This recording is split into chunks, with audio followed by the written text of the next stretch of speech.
আজকের breaking news. Chittagong ভার্সিটির ৫ নম্বর ফ্লোরের নিচে ঝুলন্ত ফাঁসির রশিতে পাওয়া গেছে একটা মৃত মেয়ের লাশ। মেয়েটি ফাঁসির রশিতে ঝুলে আছে। পুলিশ বাহিনী এসেছে তদন্ত করতে, কিন্তু মেয়েটির কোনো হদিশ পাচ্ছে না তারা। চলো এই বিষয়ে আরো বিস্তারিত কিছু জানতে আমরা যাচ্ছি এসআই নীরব সাহেবের কাছে। Hello sir. স্যার, এই লাশটা কার এবং এই মেয়েটির বাসা কোথায়? আপনারা তদন্ত করে কি জানতে পারলেন? এই মেয়েটাকে কিভাবে মারা গেছে এবং সে ফাঁসিতে নিজে লাগিয়েছে নাকি তাকে ফাঁসিতে ঝোলানো হয়েছে? এই ব্যাপারে আপনি আমাদের দর্শক শ্রোতাদের বিস্তারিত বলুন। দেখুন, আমরা লাশটা তদন্ত করলাম, তেমন কোনো পাকাপোক্ত প্রমাণ পাইনি। তবে এটুকু বলতে পারি, মেয়েটাকে কেউ ফাঁসিতে ঝুলায়নি, বরং মেয়েটি নিজেই ফাঁসিতে ঝুলিয়েছে। এটার অনেক বড় একটা কারণ আছে। আমরা নিশ্চয়ই খুঁজে বের করার চেষ্টা করব। আমাদের তদন্ত চলতেছে। আমাদের লাশটাকে ফরেন্সিক ল্যাবরেটরিতে পাঠাতে হবে। ধন্যবাদ স্যার আপনাকে। এই ছিল বর্তমান চট্টগ্রাম ভার্সিটির এক বিশাল বহু আশ্চর্য রকম ঘটনা। পুলিশ বাহিনী এমনকি র্যাব বাহিনী তদন্ত করছে এই ঘটনার মূল কারণ ও উদ্দেশ্যটা কি। মৃত লাশের পরিবার থেকে প্রায় অনেকজনই এসেছে ভার্সিটির মাঠে। লাশকে নিয়ে হাউমাউ করে কান্নাকাটি করছে তারা। দিন শেষে পরিশেষে একটাই কথা, নিজে সুস্থ থাকুন, অন্যকে সুস্থ রাখুন এবং নিজের খেয়াল রাখুন এবং অন্যকে সচেতন করুন। আজকে ছিল আমাদের এই খবর। ভিএস টিভি থেকে এতক্ষণ পাশে থাকার জন্য সবাইকে আন্তরিক শুভেচ্ছা ও ভালোবাসা। এতক্ষণ রিপোর্টার সাংবাদিক কথা বলছিল চট্টগ্রাম ভার্সিটির মাঠে এক অজ্ঞাত লাশ ফাঁসিতে ঝুলার বিষয়। এই নিয়ে উৎসুক জনতার সামনে খবর প্রকাশ করছিল তানহা। এই তানহা হচ্ছে একজন সাংবাদিক। তানহার পরিচয় পর্ব একটু পরেই দিচ্ছি। তার আগে বিস্তারিত ঘটনাটা উল্লেখ করি।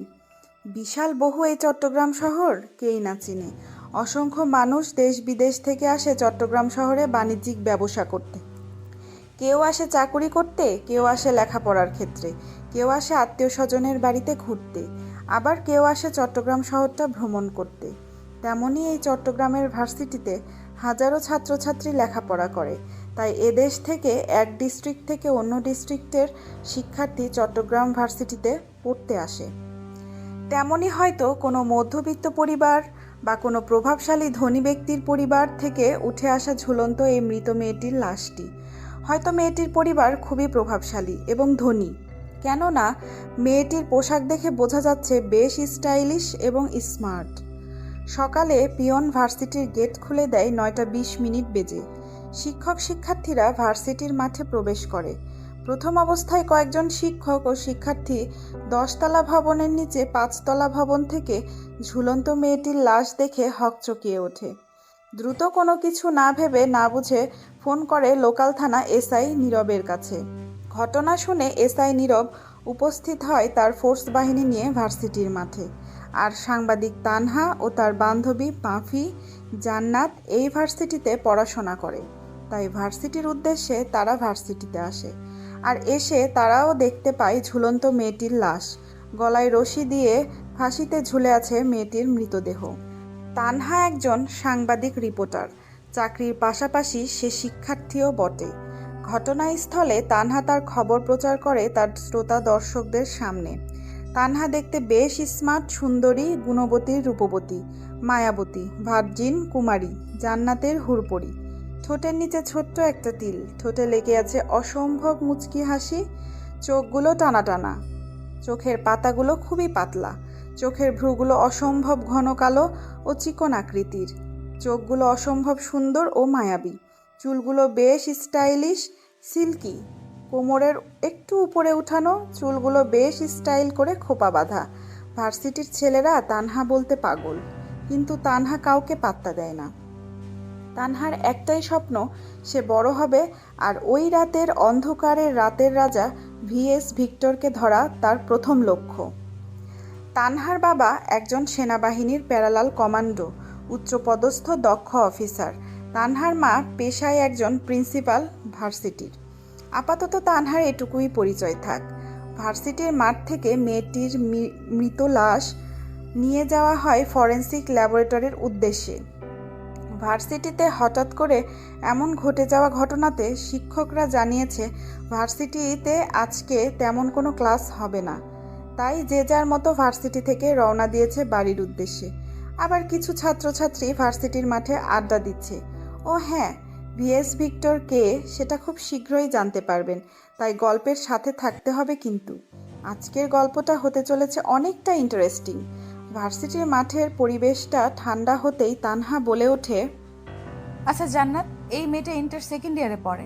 মেয়েটির সাথে এমন কি ঘটেছিল যার জন্য মেয়েটা এইভাবে রাতের অন্ধকারে ভার্সিটিতে এসে নিজের গলায় রশি দিয়ে ফাঁসি দিয়ে 5তলা ভবন থেকে ফাঁসিতে ঝুলিয়ে পড়ে? খালি রহস্য আর গোলমাল খুঁজে পায় না। আমি এর কুল কিনারি। তুইও না তা না পারিস বটে। আগে ভিএস ভিক্টরের পেছনে পড়েছিলি, আর এখন আজকের এই ঝুলন্ত মেয়ের মৃত লাশের পেছনে দৌড়াচ্ছিস। তুই বুঝবি না, ওই বেটা খোঁজ চর। ভিক্টরকে ধরার কতদিনের স্বপ্ন আমার। জানিস তার খুনের স্টাইল, তার ড্যাশিং রূপ, তার মারার স্টাইল, তার এডুকেশনাল, তাকে কাউকে মারার আগে তার যে ডায়লগগুলো ইউজ করে, উফ, মন ছুঁয়ে দেওয়ার মতো। যেভাবে তুই বলছিস মনে হচ্ছে ওর সাথে যেন তোর কতবার দেখা হয়েছে, তার ওপর তুই যেন ওকে ভালোবেসে ফেলেছিস, আবার তার ওপরে যেন তোর খুব কাছের মানুষ, যেভাবে বলছিস।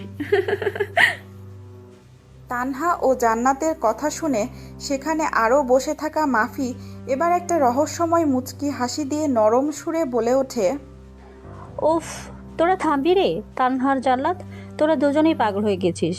আরে আজ পর্যন্ত যেই বিএস ভিক্টোরিকে দেখেছে সে হয় পরপারে পাড়ি জমিয়েছে বা প্যারালাইসিস রোগী হয়ে এখনও বিছানায় শুয়ে আছে, আর তোরা নাকি তাকে নিয়ে সমালোচনা করছিস।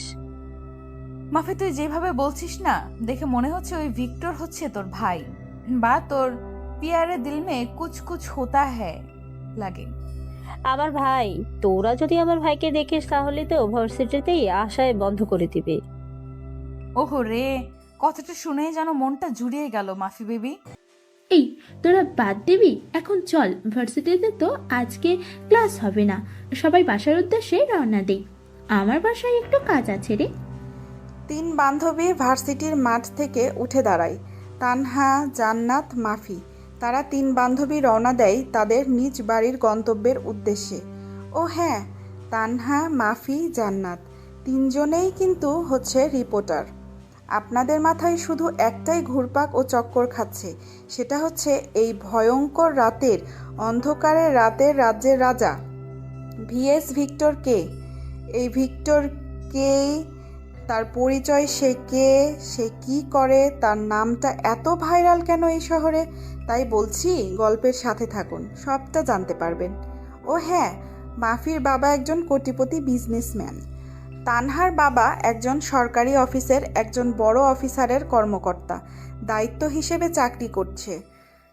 ভার্সিটির মাঠে আজকের ঘটে যাওয়া ঘটনাটা, ভার্সিটির মাঠে উপস্থিত থাকা একটি ছেলের সম্পূর্ণ ঘটনাটি ভালো করে পর্যবেক্ষণ করে নেয়। ভার্সিটির মাঠ পুরোপুরি প্রায় খালি। ছেলেটি সহ আর বেশ কয়েকজন ছেলে মেয়ে শিক্ষক আছে ভার্সিটির মাঠে। ছেলেটি পকেট থেকে ফোনটা বের করে কোনো এক নাম্বারে ডায়াল করে। ও পাশে ফোনটা রিসিভ করতেই বলে ওঠে ছেলেটি, হ্যালো, আসসালামু আলাইকুম বস। বস, একটা দুর্দান্ত খবর আছে। ঘটনাটা বিস্তারিত বলো। ভাই, সকালে আমি ভার্সিটিতে আসি, আর ভার্সিটিতে আমি সহ আমরা দেখতে পাই ঝুলন্ত একটি মেয়ের মৃত লাশ। লাশটি ঝুলে আছে 5তলা ভবনের নিচে। মেয়েটি ফাঁসি দিয়েছে। পুলিশ তদন্ত করছে। তো আমি কি করতে পারি? না ভাই, এই বিষয়টা যদি আপনি দেখতেন খুব ভালো হতো। সমাজে এই বিষয়টা ব্যাপকভাবে ছড়িয়ে গেছে। মেয়েদের সুরক্ষার জন্য আমাদের সংগঠনটা এই কাজে লাগাতে হবে। বুঝিয়ে বলো আমাকে।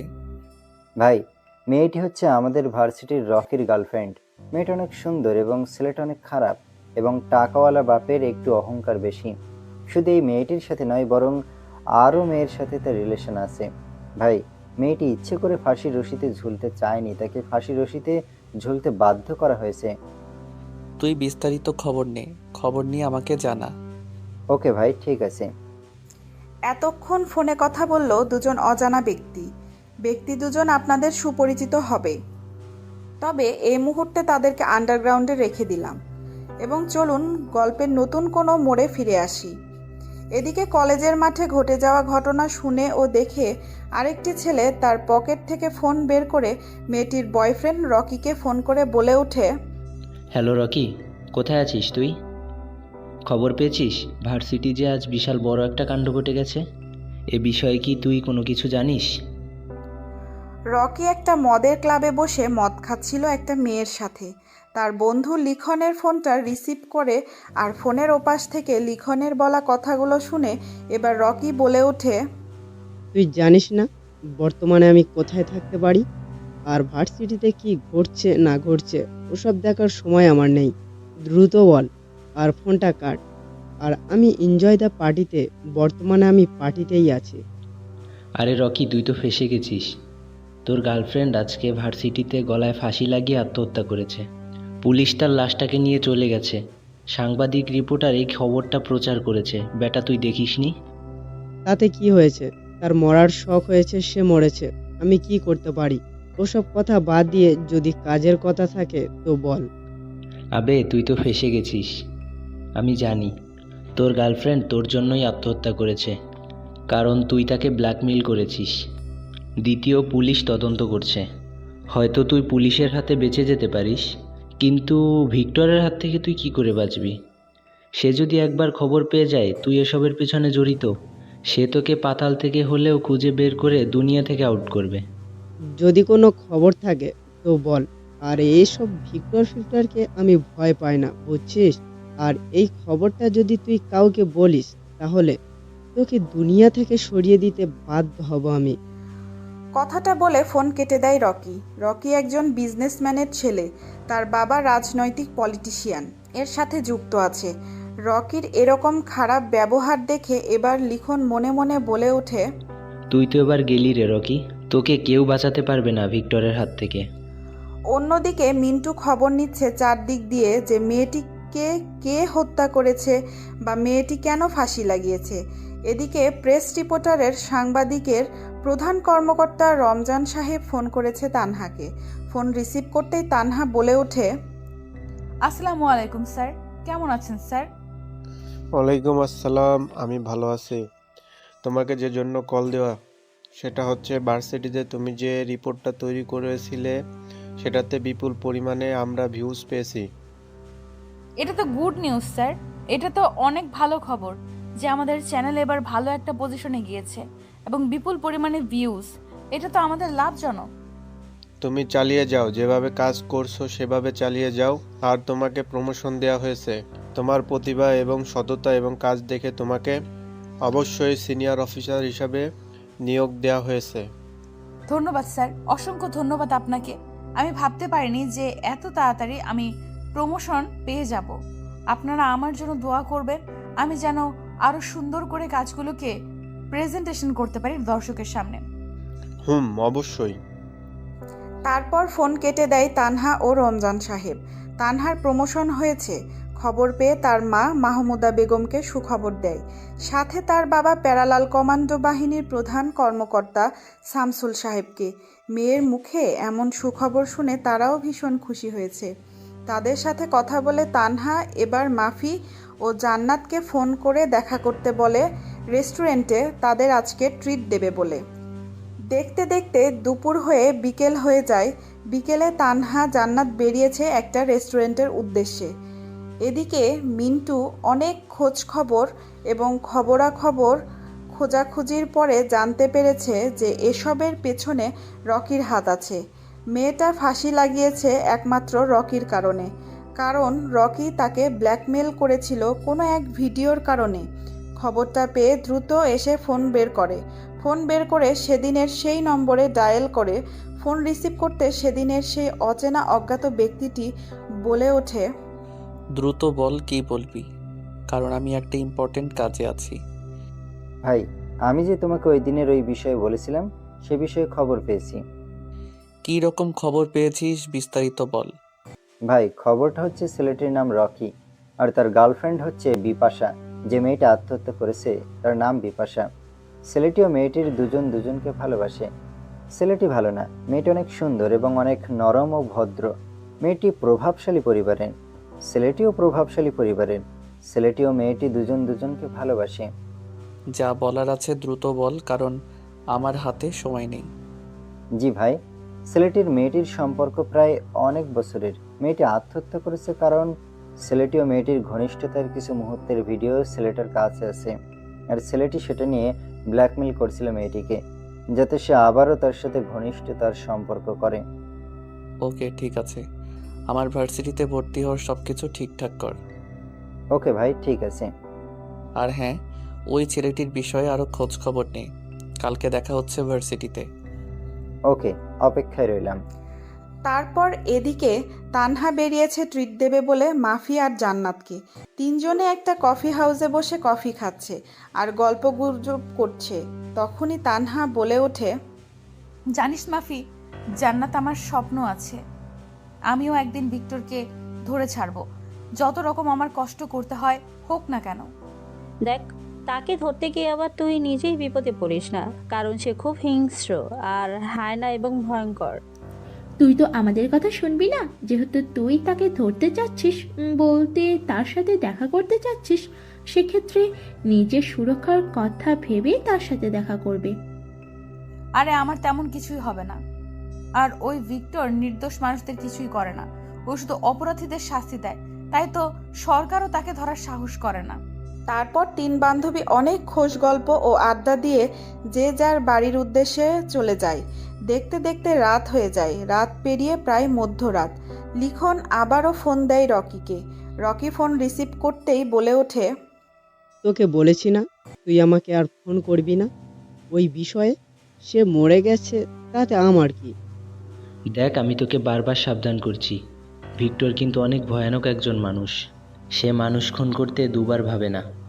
আমি এটাও জানি সে ফোনে প্রভাবশালী এবং ক্ষমতাশালী। সে যদি জানে তুই এসবের পিছনে আছিস, তোকে মেরে ফেলবে। আমাকে মারবে, তাতে তোর কি রে? আর যদি এই বিষয়ে তুই একটাও কথা বলিস, তো এরপরের ডেড বডিটা তোর পড়বে নেক্সট টাইম। কথাগুলো বলে ফোন কেটে দেয় রকি। এটা দেখে লিখন বলে ওঠে মনে মনে, আরে পাগলা, পাগলও নিজের ভালোটা বোঝে, কিন্তু তুই বুঝলি না। সেই অচেনা ব্যক্তিটা ভিক্টর ঘরে বসে ল্যাপটপ ওপেন করে কি যেন ঘাটাঘাটি করছে আউটসাইডের সাইবার ওয়ার্ল্ডে, এবং তাদের সাথে যেন কি চ্যাট করছে। তখনই তার ফোনে ফোন আসে। ফোন রিসিভ করতেই দেখে মিন্টু ফোন দিয়েছে। ফোন রিসিভ করতেই বলে ওঠে, ভাই, কলেজের সব কিছু রেডি করা আছে, আপনি শুধু কলেজে আসবেন আর আপনার খেলা দেখাবেন।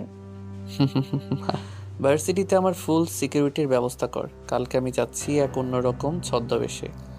এই বলে ফোন কেটে দেয় সেই ভিক্টর নামের অজানা আগন্তুকটি। ও হ্যাঁ, চলুন তাহলে এই ভিক্টর নামের অজ্ঞাত অচেনা ব্যক্তিটার পরিচয়টা আপনাদের সামনে খোলাসা করে দেই। এই ভিক্টর হচ্ছে খুবই ভয়ানক একটি ব্যক্তি। ভিক্টরের নাম হচ্ছে সেলিম রেজা। অনেক প্রভাবশালী ঘরের একটি ছেলে। নিজের কোটি কোটি টাকার বিজনেস আছে। পরিবারে মা আছে, বোন আছে এবং বাবা আছে। তবে সেলিম রেজা বলে শুধুমাত্র তাকে ভদ্র সমাজের ভদ্র লোকেরাই তাকে চিনে, স্যুটবুট পরিহিত লোকেরা। আর ভিএস ভিক্টর বলে চিনে তাকে অন্ধকার জগতের কালো দুনিয়ার কালো রাত্রের রাতের রাজা ভিক্টরকে কালোবাজারের সব ব্যবসায়ীরা। তারা জানে এই ভিক্টর কে, কি তার পরিচয়। ভিক্টরকে আজ পর্যন্ত যেই দেখেছে, হয় সে অন্ধ হয়েছে অথবা পৃথিবী থেকে চলে গেছে, আর না হয় কথা বলার ভারসাম্য হারিয়ে ফেলেছে। সেলিম রেজা যে এত বড় একজন কুখ্যাত সন্ত্রাসী, এটা তার ফ্যামিলি জানে, অথচ তার পুরো ফ্যামিলি তাকে সাপোর্ট করে, কারণ সে সৎ ও নীতিবান ব্যক্তি। আপাতত ভিক্টরের পরিবার ও ভিক্টর সম্বন্ধে এটুকুই থাক। বিস্তারিত জানতে গল্পের সাথে থাকুন। চলুন গল্পে ফিরে আসি। পরদিন সকালে বাড়ি থেকে রেডি হয়ে বেরিয়ে পড়েন সেলিম রেজা। চলে আসে বাংলোর ভেতরে। তারপর একটা রুমে প্রবেশ করে। তারপরে নিজের মতো করে রেডি হয়ে বেরিয়ে পড়েন। সকাল 9টা বাজে। ভার্সিটির মাঠে হাজার হাজার ছাত্রছাত্রী উপস্থিত হয়েছে। কেউ কেউ ক্লাসের দিকে রওনা দিচ্ছে, আবার কেউ আড্ডা দিচ্ছে ভার্সিটির মাঠে। হঠাৎ করে সকলের চোখ যায় গেটের দিকে। গেটের ভেতর দিয়ে প্রবেশ করে আসছে কোনো একটি ছেলে, মাথায় চপচপ করে খাঁটি সরিষার তেল দেয়া, শার্টটা বেশ ময়লা, সাদা রঙের টি শার্টটা শরীরের সাথে লেপ্টে আছে ঘেমে, শরীরটা একাকার। চুলগুলো উস্কো খুস্কো, পরনে থাকা ঢিলেঢালা প্যান্ট ও শার্ট, পায়ে হেঁটে প্রবেশ করছে কলেজের মাঠে। সবাই এক দৃষ্টিতে তাকিয়ে আছে ছেলেটির দিকে, যেন ছেলেটি দেখতে একদম জোকার। ছেলেটির মাথা নিচু করে কলেজের মাঠ পেরিয়ে সোজা চলে যায় প্রিন্সিপালের রুমে। প্রিন্সিপালের সাথে কথাবার্তা বলে আবার চলে আসে ভার্সিটির সেই মাঠে। সবাই যেন তাকেই দেখছে, এ যে এক সার্কাস চলছে। ছেলেটি কারো দিকে না তাকিয়ে কোনো কথা না বলে চলে যায় ক্যাম্পাসের এক কোণে। তখনই সেখানে আবির্ভূত হয় রকি, লিখন, সাথে ওদের দলবলের ছেলেপেলেগুলো। ক্যাম্পাসের সেই জায়গাগুলোতে বসে পড়ে, নিজেদের মধ্যে কথা বলতে থাকে। এদিকে মিন্টু ভার্সিটিতে এসেছে আর দেখে তাদের বস সেলিম রেজা ওরফে ভিএস ভিক্টর কলেজের মাঠে উপস্থিত হয়েছে। ভার্সিটির ক্লাস শুরু হওয়ার সময় হয়ে গেছে, তাই যে যার মতো ভার্সিটির ক্লাসরুমে যাচ্ছে।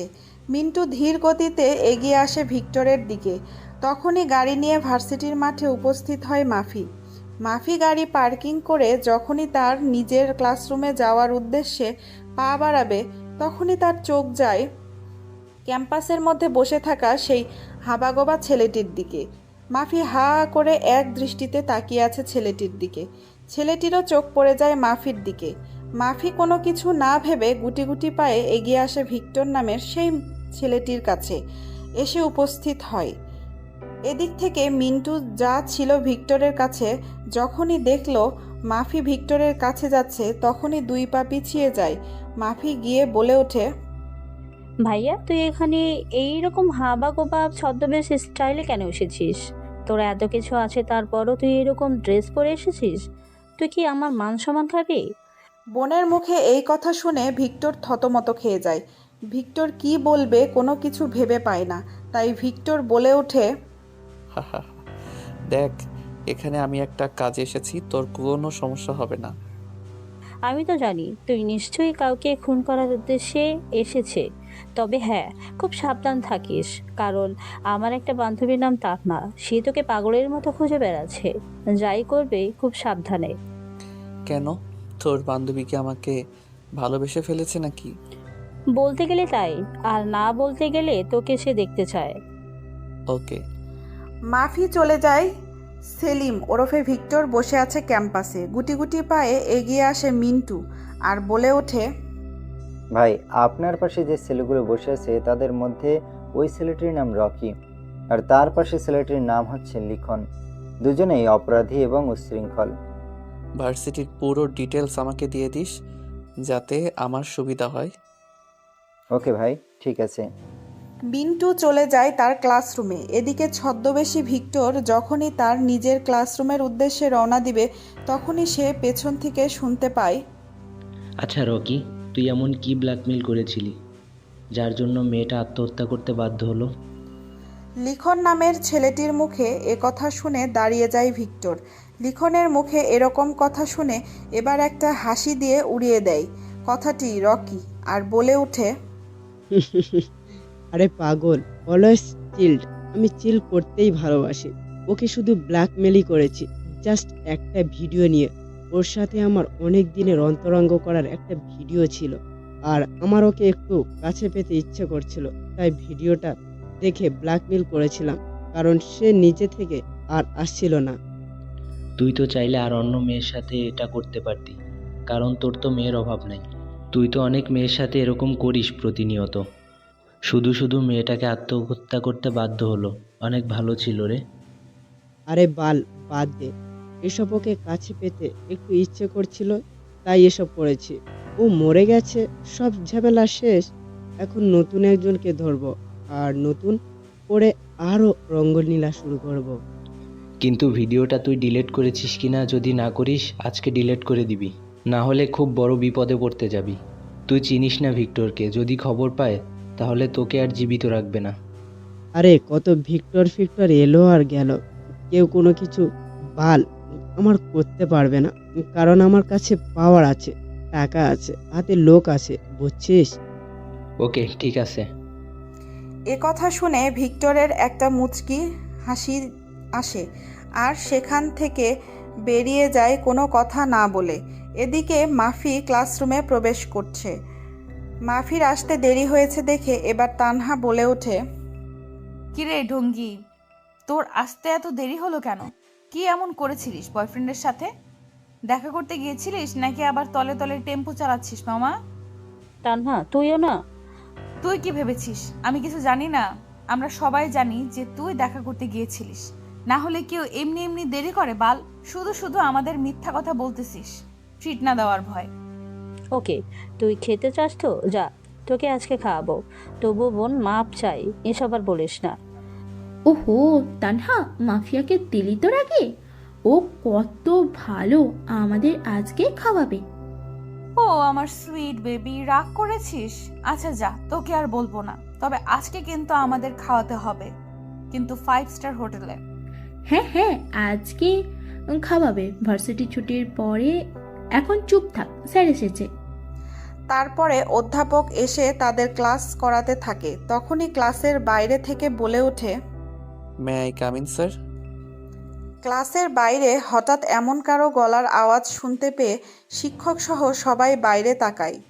দরজার বাইরে দাঁড়িয়ে থাকা ছেলেটিকে দেখে সবাই উঠে দাঁড়ায়। হাঁ করে ছেলেটির দিকে তাকিয়ে আছে। ছেলেটি তাদের সবার এরকম তাকানো দেখে মাথা নিচু করে ফেলে। এবার অধ্যাপক সাহেব বলে ওঠেন, হু আর ইউ? কোথা থেকে আসছো? আর এখন কত বাজে? ক্লাসের সময় মেনটেন করতে চাও না তো ক্লাসে আসো কেন? Sorry sir. What sorry? তোমার পোশাক আশাক দেখে তো মনে হচ্ছে কোনো জঙ্গিবাজ এলাকার ছেলে। জঙ্গল থেকে উঠে এলে নাকি? স্যার এখানে তো আমি মডেলিং করতে বা ফ্যাশন করতে আসিনি, আমি এসেছি পড়তে। আমার মুখে মুখে তর্ক করো বেয়াদব! এখনই আমার ক্লাস থেকে বের হয়ে যাও। Get out from here, varsity to campus. Victor আর কোনো কথা না বলে ক্লাস থেকে বেরিয়ে যায় ক্যাম্পাসের উদ্দেশ্যে। ক্যাম্পাসের গাছের আড়ালে গিয়ে ব্যাগ থেকে ল্যাপটপটা বের করে ওপেন করে। তারপর গুগল হেড অফ সাইটের 3 নম্বর ব্রাউজের 4 নম্বর কওমি ভাজক ডিভাইস ওপেন করে 4 ডিজিট কোড ইউজ করে ল্যাপটপটি ওপেন করে। এদিকে তানহা ছেলেটির এরকম অবস্থা দেখে বলে ওঠে, কোথা থেকে যে আসে এসব এই ভার্সিটিতে পড়তে? শুধু শুধু অপমান হচ্ছে। যেখানে তাদের যোগ্যতা নাই সেখানে আসে পড়তে কেউ। খামোখা স্যারের হাতে এতগুলো গালাগালি খেলো। তানহার মুখে এরকম ইমোশনাল কথা শুনে মাফি কোনো কিছু না ভেবে আনমনে বলে ওঠে, আরে তোরা বাদ দে তো এসব, ও সারা জীবন এরকমই, ওর কথা আর বলিস না। মাফির মুখে এ কথা শুনে তানহা সহ জান্নাত অবাক দৃষ্টিতে তাকিয়ে আছে মাফির দিকে। এদিকে মাফি কি বলেছে মাফির নিজেরই খেয়াল নেই। তানহা বলে ওঠে, মাফি, তুই এটা কি বললি? তুই ওকে চিনিস নাকি? ওর ব্যাপারে এত সব জানিস তুই কি করে? সত্যি করে বল, তুই ওকে চিনিস কিনা? তানহার মুখে এ কথা শুনে হুঁশ ফিরে আসে মাফির। এবার মাফি আমতা আমতা করে বলে ওঠে, আরে তোরা যে কি বলিস না, আমাদের পাশেই থাকে, রাস্তার পাশেই, সেই ভাঙা কুটুরিতে। আমাদের বাড়িতে থেকে দেখা যায়, তো তাই ওকে দেখে দেখে অভ্যস্ত হয়ে গেছি। ও আচ্ছা, এই ব্যাপার। আমি ভাবলাম কি তুই তো আমাদের ভয় পাইয়ে দিয়েছিলিস, আমি আবার ভেবে নিয়েছিলাম যে এটা আমাদের হবু দুলাভাই নাকি। যা বলেছিস সে জান্নাত, আমাদেরকে ভয় পাইয়ে দিয়েছিল। যাক, তাহলে আমাদের আজকে ট্রিটটা খাচ্ছি, তাই আজকে আর ক্লাস করব না। ওকে। এদিকে ভিক্টর ল্যাপটপটা ওপেন করে। তারপর WWVSTOAR ডিভাইস 2 ফাইলটি ওপেন করে। তারপর নিজের ফোনটা বের করে 0599-এ ফোন করে ফোন পাওয়ার সাথে সাথে রাকিব ফোনটাকে রিসিভ করে আর বলে ওঠে, ভাই বলুন, কিভাবে আপনাকে সাহায্য করতে পারি? আমার সব রকম রেডি করা আছে, আপনি শুধু বলুন। তোকে একটা ফোন নাম্বার দিচ্ছি, এই ফোন নাম্বারটাতে ঢুকবি। ওকে ভাই, দেন, আমি এখনই ট্রাই করছি। ওর ব্রাউজে ঢুকবি, আমি ওর ফোনটাকে হ্যাক করব। ওর লোকেশন ট্র্যাক কর। ওকে ভাই, নাম্বার দেন, আমি এখনই সকল ইনফরমেশন আপনাকে দিচ্ছি। আর হ্যাঁ, ওর ফোনে জিপিএস অ্যাড করে দিবি, যাতে আমি ওকে হ্যাক করতে পারি এবং ট্যাগ করতে পারি। ওকে ভাই, ঠিক আছে। ভিক্টর ব্যানার্জি ওপেন করে তারপর ফোন করে মিন্টুকে। মিন্টু রিসিভ করতেই বলে ওঠে, ভাই বলুন। শোন, ওই রকি আর লিখনের ফোন নাম্বার আমার ব্রাউজিং DW ওয়েবসাইটের দ্রুত পাঠা। ওকে ভাই, আমি এক্ষুনি DW ওয়েবসাইটে ফোন নম্বর দুটি পাঠিয়ে দিচ্ছি, আপনি চেক করে নিন। ওকে দ্রুত পাঠা, আমি ব্রাউজিংয়ে প্রবেশ করেছি। ও হ্যাঁ, আপনারা কিছুই বুঝলেন না তাই তো? রাকিব হচ্ছে ভিক্টরের ডান হাত। সাইবার ওয়ার্ল্ডের সব কিছু দেখাশোনা করে রাকিব, আর মিন্টু বাইরেরটা সামলায়। আর গল্পের মাঝে একটা কথা বলতে ভুলে গেছি, সেটা হচ্ছে মাফিয়ার ভিক্টর ওরফে সেলিম রেজা, এরা দুই ভাই বোন। সেলিম বিশাল বড় কোটিপতি বিজনেসম্যান, সাথে সমাজসেবক ন্যায়পরায়ণ ভিক্টর। তো আপনাদের সামনে নিশ্চয়ই ক্লিয়ার হয়ে গেছে। নাম্বার 2টা আউটসাইডের DWMPSI নামক একটা ফাইল তৈরি করে পাঠিয়ে দেয় রাকিবের কাছে। রাকিব দ্রুত নাম্বার দুটো পেয়ে ট্যাগ করতে শুরু করে। বর্তমানে ফোনটা ভার্সিটির ক্যাম্পাসের উত্তর সাইডের পুকুরের পাশে লোকেশন দেখাচ্ছে। দ্রুত রাকিব ফোন করে বলে ওঠে ভিক্টরকে, ভাই, বর্তমান তাদের ফোনের লোকেশন দেখাচ্ছে ক্যাম্পাসের উপর পাশের পুকুরের সাইডে। তুই ওর ফোনটা ট্যাগ কর, যাতে সে বুঝতে না পারে আমি ওর ফোন হ্যাক করছি। ওকে ভাই। ওর ফোনটা নিজের আইডিতে নিয়ে আসার সাথে সাথে তুই সিগন্যাল পেয়ে যাবি। আমার এখানে সবকিছু রেডি করে আছে ভাই। আর ফোন থেকে সাথে সাথে বেরিয়ে যাবি। ওকে ভাই। তারপর ভিক্টর 4 ডিজিটাল একটা কোড ইউজ করে ল্যাপটপের 3 ডট মেনুতে ক্লিক করে 4 নম্বর ওয়েবসাইটের 5 নম্বর হাইওয়েল ডিশ ওয়েব নামক ফাইলটা ওপেন করে। আর সেখানে লিখন ও রকির ফোন নম্বর দুটো সেন্ড করে দেয়। সাথে সাথে তাদের ফোনের ব্রাউজিং গ্যালারিতে প্রবেশ করে ভিক্টর। ভিক্টর প্রবেশ করার সাথে সাথে পুরো মোবাইলের গ্যালারিতে বিচরণ করতে থাকে।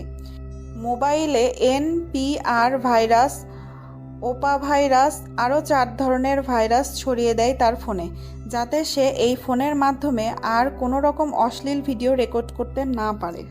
ধীরে ধীরে ফোনের গ্যালারি থেকে TTPE and WWIOU ডিভাইসের মাধ্যমে গ্যালারির মধ্যে থাকা সকল রকমের ডাটা নিজের হাতে নিয়ে আসে। সাথে সাথে ফোনটা অকেজো হয়ে যায়।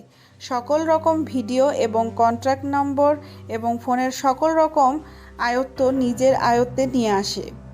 সাথে সাথে ওদিকে সিগন্যাল পেয়ে যায় রাকিব।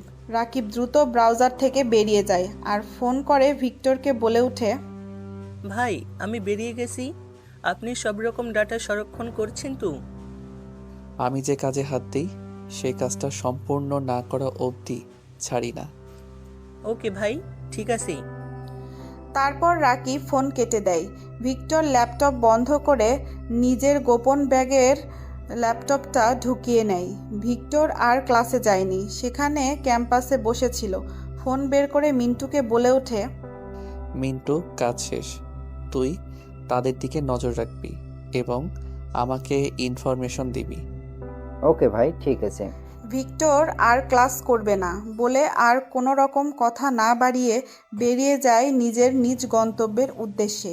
এদিকে রকি লিখনকে বলছে, জানিস আজকে রাতে আবার একজনকে ব্ল্যাকমেল করব। দেখি সে কি বলে। ভিডিও করে রেখেছি রে। দেখ, এমনি তুই অনেক বড় অপরাধ করছিস, বিভিন্ন খারাপ কাজের সাথে যুক্ত আছিস, সাথে আমিও। আবার তুই এসব করছিস, মানে তুই নিজের কবর নিজেই খুঁড়েছিস। এসব বলে তারাও ভার্সিটির ক্যাম্পাস থেকে বেরিয়ে যায় ধীরে ধীরে। ক্যাম্পাস ছুটির দিকে ছাত্রছাত্রীরা যে যার মতো ক্লাস করছে, না করলে যে যার মতো বাড়ির উদ্দেশ্যে রওনা দিয়েছে। দেখতে দেখতে ভার্সিটির সময় শেষ হয়ে যায়। এদিকে তানহা, মাফি, এমনকি জান্নাত একটা রেস্টুরেন্টে গিয়েছে মাফির কাছ থেকে ট্রিট খাবে বলে। প্রায় 5 ধরনের খাবার অর্ডার করেছে। কাচ্চি বিরিয়ানি, সাদা পোলাও, জর্দা পোলাও, চিংড়ি মাছের ভুনা, ছাগলের কলিজা ভুনা, মাছের কলিজা, আরও নানান ধরনের খাবারের খানা। খাবারের এক পর্যায়ে তানহা বলে ওঠে, স্যার বলছি মাফি আজকে ট্রিটটা অসাধারণ দুর্দান্ত, জানিস কি?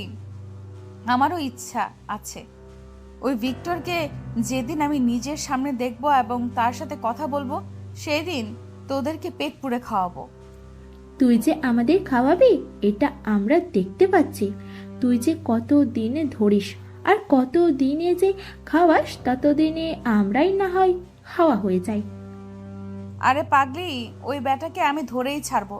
চারদিকে আমি আমার খোঁচর লাগিয়েছি, জানিস আমার কতদিনের ইচ্ছা। তাকে আমি দেখব কি করে, তার সাথে কথা বলবো কি করে, জানিস তার সবচেয়ে আমার কোনটা ভালো লাগে? তার কথা বলার স্টাইল, তার হাঁটা চলার স্টাইল, তার খুন করার স্টাইল। হো, আই এম ইমপ্রেসড। হয়েছে রে হয়েছে, তানহা তুই থাম। যদি জানতে পারে তুই তাকে নিয়ে সমালোচনা করছিস তাহলে তোকে আগে বিয়ে করবে, তারপরে তোর সাথে ওই ভিক্টর কি করবে তুই নিজেও ভাবতে পারবি না। পরেরটা পরে দেখা যাবে, এখন যেটা হবে শুধু সেটা নিয়ে ভাব। আর হ্যাঁ, তোদেরকে আমি বলতে ভুলে গেছি, কালকে আমি দেখা করতে যাচ্ছি ওই অফিসার নীরবের সাথে।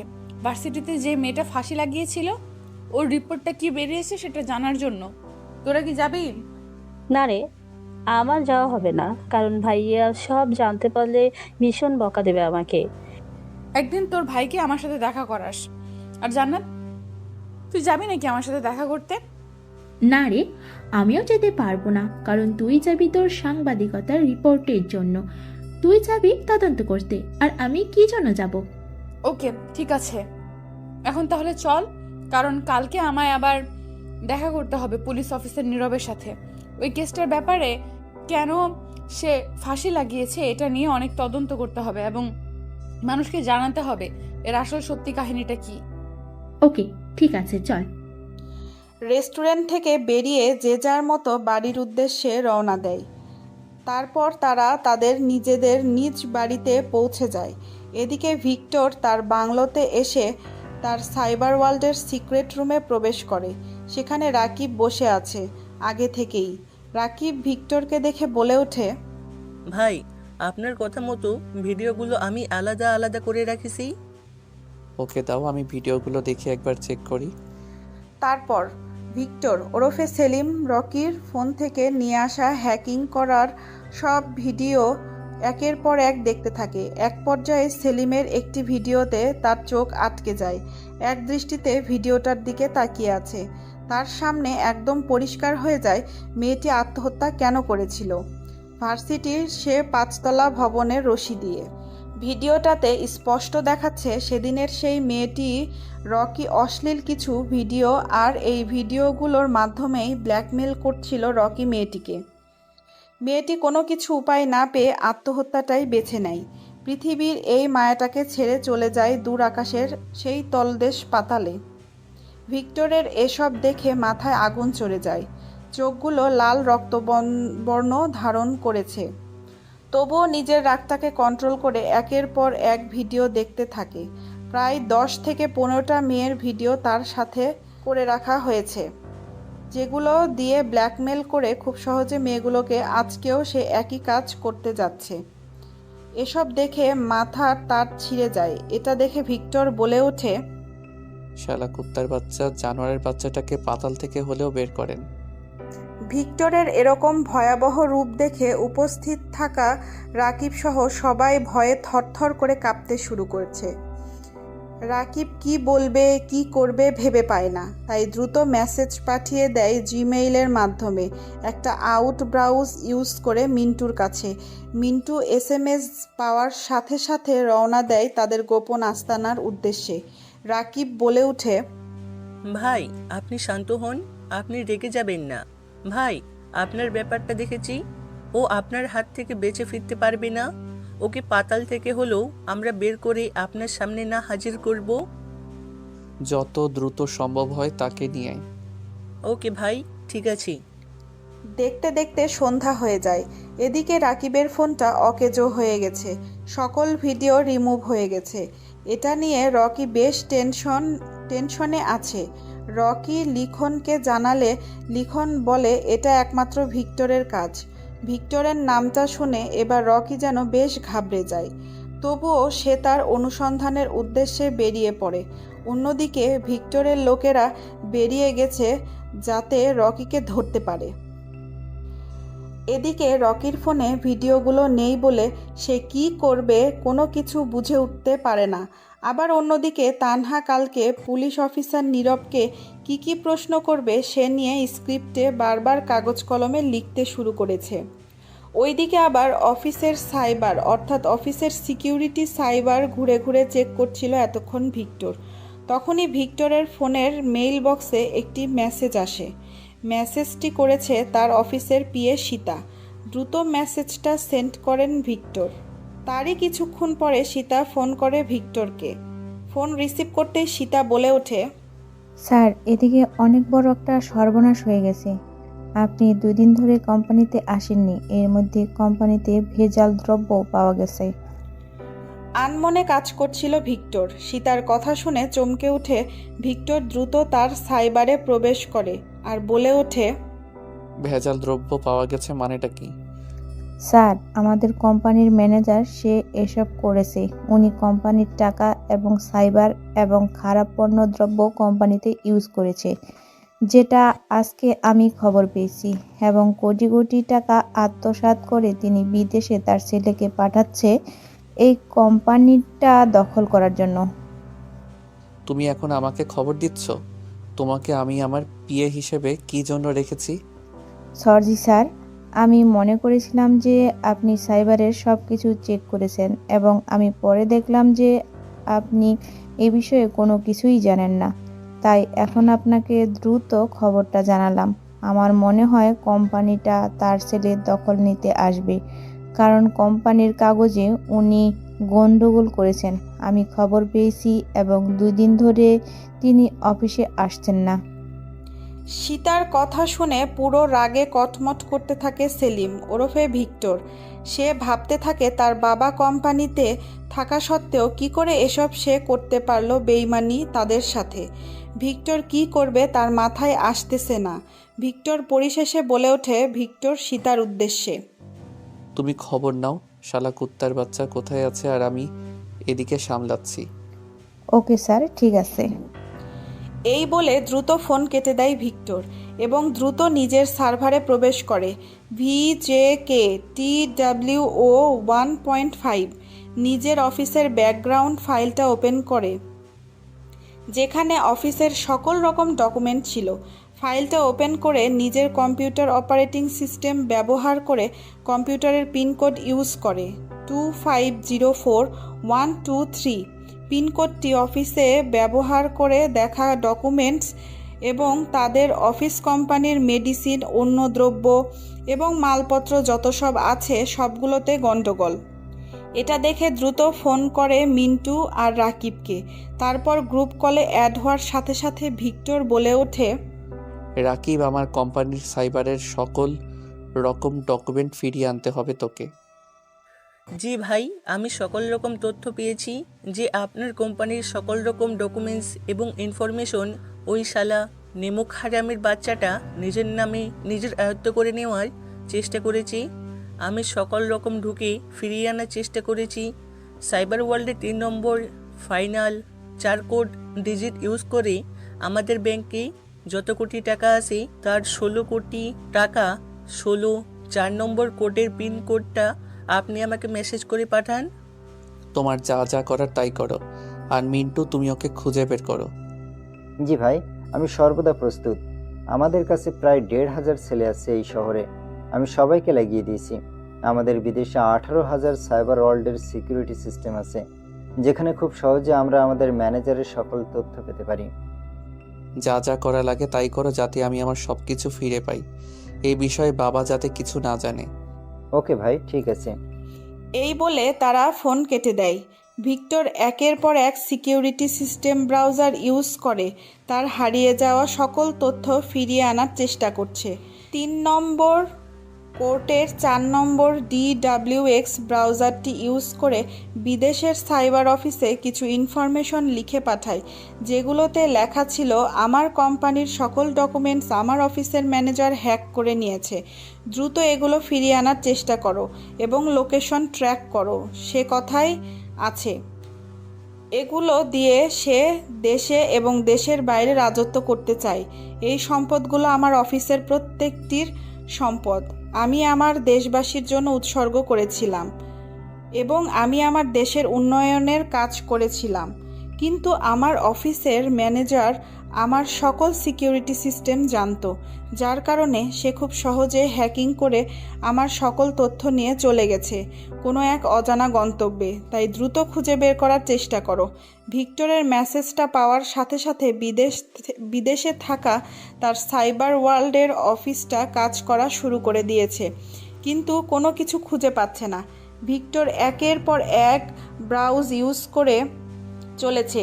এদিকে তানহা কাল সে কলেজের ব্যাপারটা নিয়ে পুলিশ অফিসার নীরবের সাথে কথা বলবে বলে পূর্ব প্রস্তুতি নিচ্ছে এবং তার অফিসের সিনিয়র অফিসারকে ফোন করে বলে ওঠে, স্যার আমি তানহা বলছি।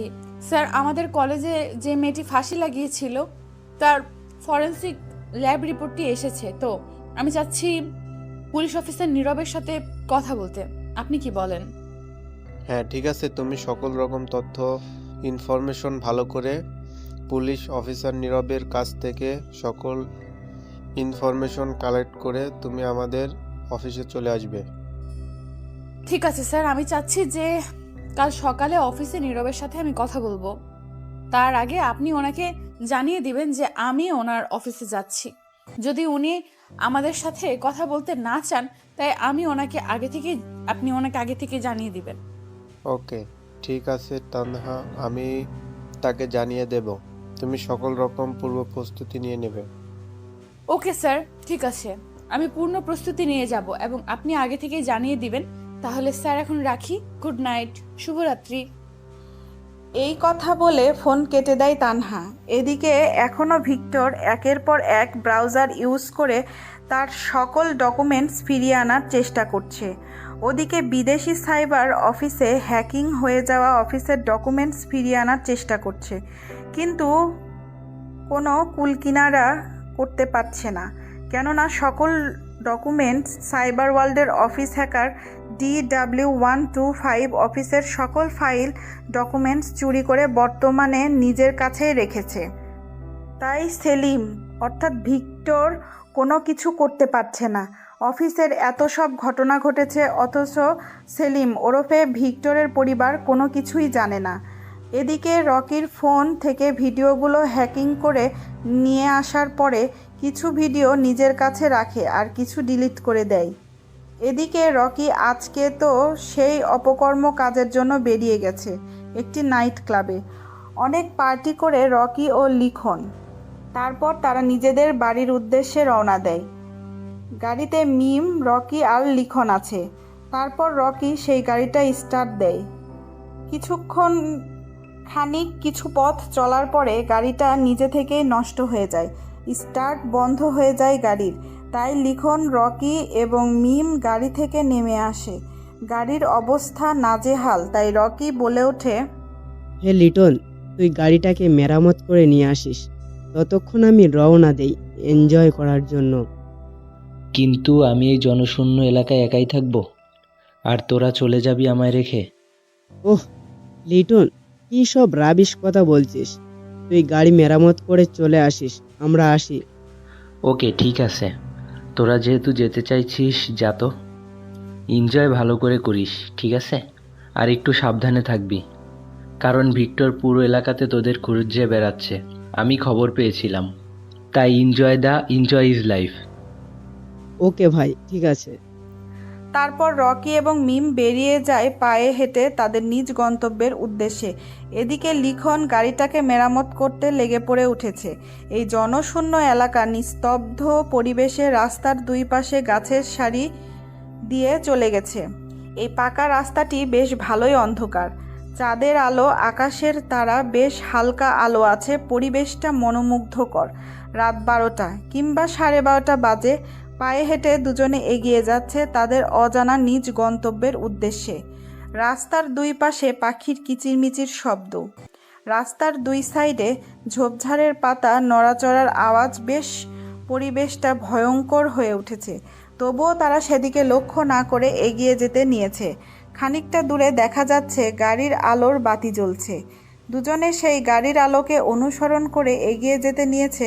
রাস্তা ধরে হাঁটতে হাঁটতে কয়েক মিনিটের মধ্যে গাড়ির কাছে এসে পৌঁছায় তারা। গাড়ির ড্রাইভার এই জনশূন্য এলাকায় তার যাত্রীদের পৌঁছে দিয়ে নিজের গন্তব্যে যাচ্ছিল। হঠাৎ তার স্মোকিং করার নেশা লাগে, তাই সে গাড়ির পাশে রেখে স্মোকিং করতে থাকে। আর সেখানে রকি ও মিম পৌঁছে যায়। রকি বলে ওঠে, হে ড্রাইভার, আমাদের AIFC রোডে পৌঁছে দেবে, বিনিময়ে তোমাকে ডবল টাকা দেওয়া হবে। লোকটা হঠাৎ করে এমন কারো গলার শব্দ শুনতে পেয়ে পিছনে ঘুরে তাকিয়ে দেখতে পায় একটি ছেলে ও একটি মেয়ে দাঁড়িয়ে আছে। দেখে মনে হচ্ছে মাতাল অবস্থা, মদ খেয়েছে। এবার সেই গাড়ির লোকটি তাদের সামনে এগিয়ে এসে বলে ওঠে, না ভাই, এখন কোথাও যেতে পারবো না, কারণ আমি একমাত্র যাত্রীদের তাদের নিজ গন্তব্যে পৌঁছে দিয়ে আমি আমার নিজ গন্তব্যে রওনা দিয়েছি। তাই রাত 1টার দিকে আমি আর কোনো যাত্রীকে নিয়ে তাদের নিজ গন্তব্যের উদ্দেশ্যে যেতে পারবো না। রকি এই কথা শুনে একেবারে রেগে যায়। মনে হয় এখনই লোকটাকে জীবিত মেরে ফেলবে, এমন তার অবস্থা। তবুও নিজেকে একটু কন্ট্রোল করে রকি বলে ওঠে, দেখুন ভাই, আপনি এখান থেকে যেতে মিনিমাম 500 টাকা ভাড়া নেবেন দুজনের, ঠিক আছে? যেহেতু এই রাতে আপনি আর ভাড়া মারবেন না, কিন্তু সেক্ষেত্রে আমি আপনাকে 5000 টাকা দেব। তবুও কি আপনি আমাদের পৌঁছে দেবেন না আমাদের নিজের গন্তব্যের উদ্দেশ্যে? 5000 টাকা দেবেন? তাহলে তো যাওয়া যায়, তবে টাকাটা আমাকে অগ্রিম দিতে হবে এবং আমি আপনাদের নিজ গন্তব্যে পৌঁছে দেওয়ার সাথে সাথে আপনারা গাড়ি থেকে নেমে যাবেন, কারণ অনেক সময় তাদের বাড়িতে পৌঁছে দাও মালপত্র এসব আমার ভালো লাগে না। আপনারা নিজেদের মালপত্র নিজেরাই বাড়িতে ভেতরে নিয়ে যাবেন। ভাই, তোর গাড়িতে কোনো কিছুই নিয়ে যেতে হবে না, তুই শুধু আমাদের দুইজনকেই নিয়ে যাবি, আর তোকে কিছু করতেই হবে না। এই নে তোর 5000 টাকা। ওকে চলেন, যেতে 5000 টাকা দিচ্ছেন আর আপনারা দুজন মাত্র, তাই পৌঁছে দিচ্ছি। আর এই রাতেই পাবনার কোথাও যাবেন, আসুন গাড়ির ভিতরে বসুন আর আপনাদের ঠিকানাটা বলুন। আমি আপনাদের নিজ গন্তব্যের উদ্দেশ্যে পৌঁছে দিয়ে আমিও আমার নিজ গন্তব্যের উদ্দেশ্যে বেরিয়ে যাব। তারপর লোকটি রকি আর মিমকে নিয়ে তাদের নিজ গন্তব্যের উদ্দেশ্যে বেরিয়ে পড়ে। এদিকে লিখন একাই গাড়ি ঠিক করতে লেগে পড়েছে। খানিকটা কিছু পথ যেতে না যেতেই মিম নামের সেই মেয়েটিকে রকি তার নিজের কোলে এনে বসায়। ড্রাইভার সব তার সামনে থাকা গাড়ির গ্লাসে দেখতে পাচ্ছে। এবার রকি মেয়েটির সাথে অশ্লীল কাজে মেতে ওঠে। রকি এরপর সারা শরীরে হাত দিতে থাকে। ড্রাইভার এসব দেখছে। তারা অশ্লীল কাজে লিপ্ত হয়ে যায় দুজনে গাড়ির ভেতরে। এবার ড্রাইভার গাড়ি ব্রেক করে দেয়। রকি বলে ওঠে, কি রে বেটা, তুই গাড়ির ব্রেক করলি কেন? গাড়িটাকে চালিয়ে যা। রকির এই কথা শুনে এবার গাড়ির ড্রাইভার বেশ রেগে যায়। বেশ জোরে চিৎকার দিয়ে গাড়ির ড্রাইভার এইবার রকির উদ্দেশ্যে বলে ওঠে, দেখ ভাই, তুই আমারে 5000 টাকা দিতে চেয়েছিস, আমি রাজি হয়েছি, তাই তোদের গাড়িতে নিয়ে তোদের নিজ গন্তব্যের দেশে পৌঁছে দিছি। কিন্তু আমার গাড়িতে এসব চলবে না, যেটা তোরা করছিস। আমি থাকতে আমার গাড়িতে কোনো রকম নোংরামো কাজ চলবে না। তোরা গাড়ি থেকে নেমে যা, কিভাবে যাবি সেটা তোদের ব্যাপার। আরে আমরা কি করছি না করছি এদিকে তুই কেন দেখছিস? তুই গাড়ি চালিয়ে যা, টাকা নিয়ে নিস প্রয়োজনে, তোকে আরো 5000 টাকা বেশি দেব, তবুও আমাদের নিয়ে চল। আর আমরা এদিকে কি করছি না করছি এটা দেখার তোর দরকার কি? তুই ড্রাইভারের মতো থাক।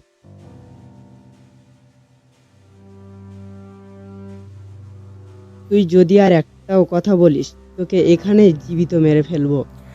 রকির এরকম কথা শুনে গাড়ির ড্রাইভার বেশ রেগে যায়। তাই গাড়ি থেকে নেমে এসে গাড়ির জানালা খুলে রকিকে গাড়ি থেকে বের করে নিয়ে আসে আর বলে ওঠে, কি বললি? তুই আমাকে মেরে ফেলবি? তোর কলিজাটা বের করে রাস্তার কুকুরদের খাওয়াবো। তুই জানিস আমি কে? আর আমি ড্রাইভার হতে পারি, কিন্তু তোদের মতো জানারদের শিক্ষা দেওয়ার জন্য আমি একাই 100। কোনো কথা না বলে এখান থেকে চুপচাপ কেটে পড়।